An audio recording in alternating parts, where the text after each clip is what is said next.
El deseado de todas las gentes, capítulo 16, en su templo, primera parte. Este capítulo está basado en Juan 2, 12 al 22. Después de esto descendió a Capernaum, él y su madre, y hermanos y discípulos, y estuvieron allí no muchos días. Y estaba cerca la Pascua de los judíos, y subió Jesús a Jerusalén. En este viaje, Jesús se unió a una de las grandes compañías que se dirigían a la capital. No había anunciado todavía públicamente su misión, e iba inadvertido entre la muchedumbre. En tales ocasiones, el advenimiento del Mesías, que había adquirido tanta preeminencia debido al ministerio de Juan, era a menudo el tema de conversación. La esperanza de grandeza nacional se mencionaba con fogoso entusiasmo. Jesús sabía que esta esperanza iba a quedar frustrada porque se fundaba en una interpretación equivocada de las Escrituras. Con profundo fervor explicaba las profecías y trataba de invitar al pueblo a estudiar más detenidamente la palabra de Dios.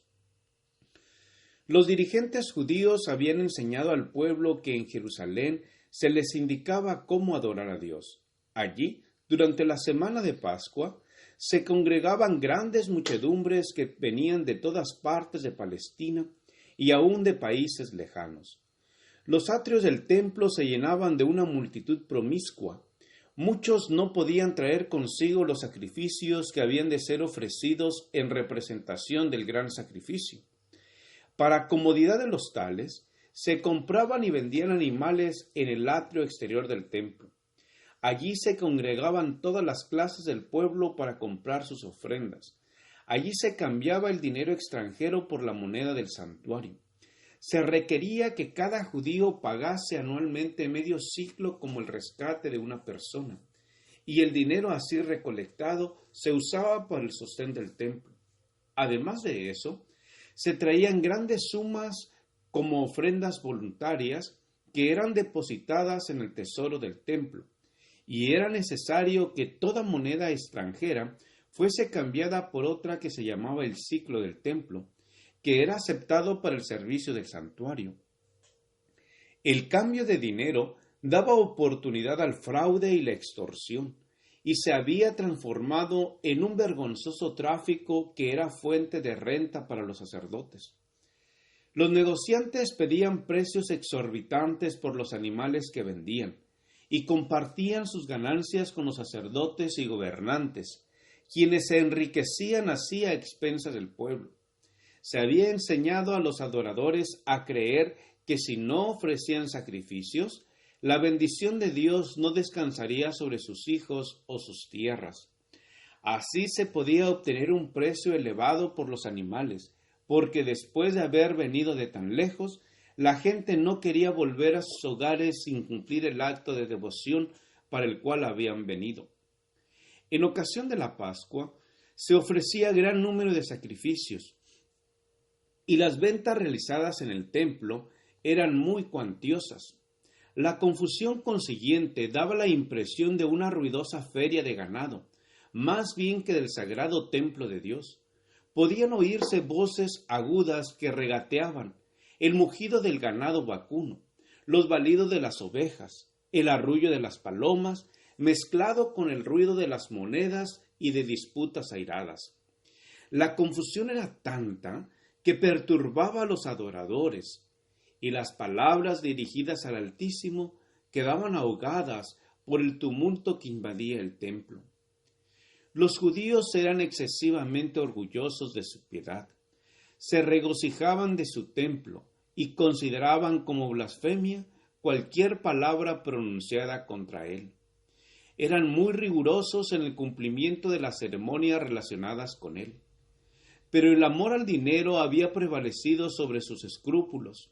Apenas se daban cuenta de cuán lejos se habían apartado del propósito original del servicio instituido por Dios mismo.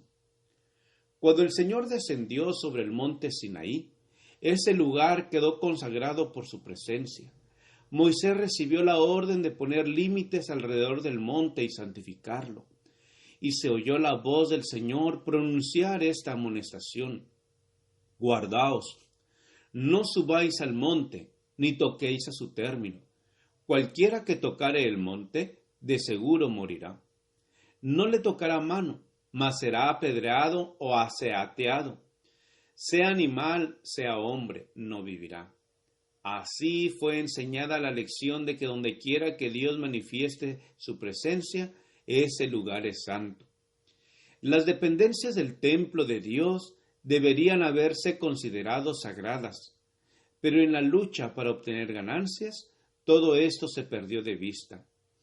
Los sacerdotes y gobernantes eran llamados a ser representantes de Dios ante la nación. Debían haber corregido los abusos que se cometían en el atrio del templo. Debieran haber dado a la gente un ejemplo de integridad y compasión, en vez de buscar sus propias ganancias. Debieran haber considerado la situación y las necesidades de los adoradores, y debieran haber estado dispuestos a ayudar a aquellos que no podían comprar los sacrificios requeridos. Pero no obraban así. La avaricia había endurecido sus corazones. Acudían a esta fiesta los que sufrían, los que se hallaban en necesidad y angustia. Estaban allí los ciegos, los cojos, los sordos. Algunos eran traídos sobre camillas. Muchos de los que venían eran demasiado pobres para comprarse las más humildes ofrendas para Jehová, o aún para comprarse alimentos con que satisfacer al hombre. A todos ellos se les causaban gran angustia las declaraciones de los sacerdotes. Estos se jactaban de su piedad, aseveraban ser los guardianes del pueblo, pero carecían en absoluto de simpatía y compasión.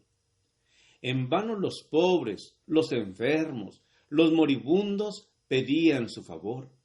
Sus sufrimientos no despertaban piedad en el corazón de los sacerdotes.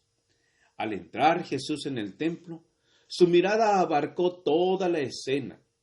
Vio las transgresiones injustas, vio la angustia de los pobres que pensaban que sin derramamiento de sangre no podían ser perdonados sus pecados. Vio el atrio exterior de su templo convertido en un lugar de tráfico profano. El sagrado recinto se había transformado en una vasta lonja. Cristo vio que algo debía hacerse.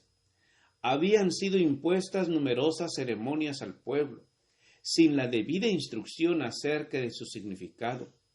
Los adoradores ofrecían sus sacrificios sin comprender que prefiguraban al único sacrificio perfecto, y entre ellos, sin que se le reconociese ni honrase, estaba aquel al cual simbolizaba todo el ceremonial. Él había dado instrucciones acerca de las ofrendas, comprendía su valor simbólico y veía que ahora habían sido pervertidas y mal interpretadas. El culto espiritual estaba desapareciendo rápidamente. Ningún vínculo unía a los sacerdotes y gobernantes con su Dios. La obra de Cristo consistía en establecer un culto completamente diferente. Gracias por escuchar este audio. Te invito a escuchar la siguiente parte. Jehová te bendiga y te guarde. Con aprecio, Pastor Juan Manuel Flores Espinosa.